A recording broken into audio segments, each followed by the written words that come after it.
Projetons-nous en 2030. Nous sommes au Sahel. Nous célébrons ensemble le parachèvement de la plus grande structure vivante jamais réalisée sur Terre. Serpentant l'Afrique de l'Atlantique à la mer Rouge, la Grande Muraille Verte est un formidable vecteur d'intégration, de développement économique et humain. Elle incarne le succès de la mise à l'échelle des programmes de restauration et des partenariats inclusifs. La Grande Muraille Verte, c'est plus que planter des arbres. C'est remettre en production une centaine de millions d'hectares de terres dégradées et non productives et renforcer la biodiversité. C'est créer des millions d'emplois verts tout en contribuant à combattre le changement climatique. C'est générer de l'énergie solaire propre et bon marché afin de transformer l'économie rurale par l'adduction d'eau, la réduction des pertes après récolte, la transformation locale des produits agricoles, développant ainsi les chaînes de valeur.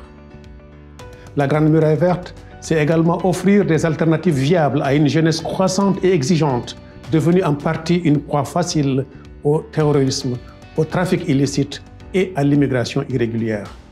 C'est autonomiser les femmes rurales, souvent chefs de ménage, en facilitant leur accès à la propriété foncière, aux moyens de production, aux technologies et aux finances.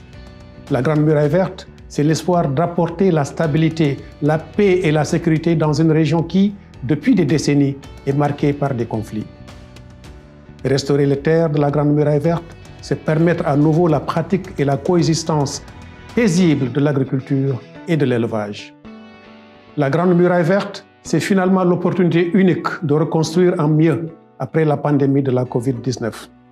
Reconstruire l'économie sahélienne, c'est investir sur les terres, la première et souvent la seule source de revenus, la vraie banque de développement pour les populations les plus vulnérables. La mise en œuvre de la Grande Muraille Verte, c'est le symbole de notre engagement collectif et politique à faire la paix avec la nature, pour citer le secrétaire général de l'ONU. Aujourd'hui, en 2021, sommes-nous prêts à saisir cette opportunité? Serons-nous à la hauteur de cette ambition?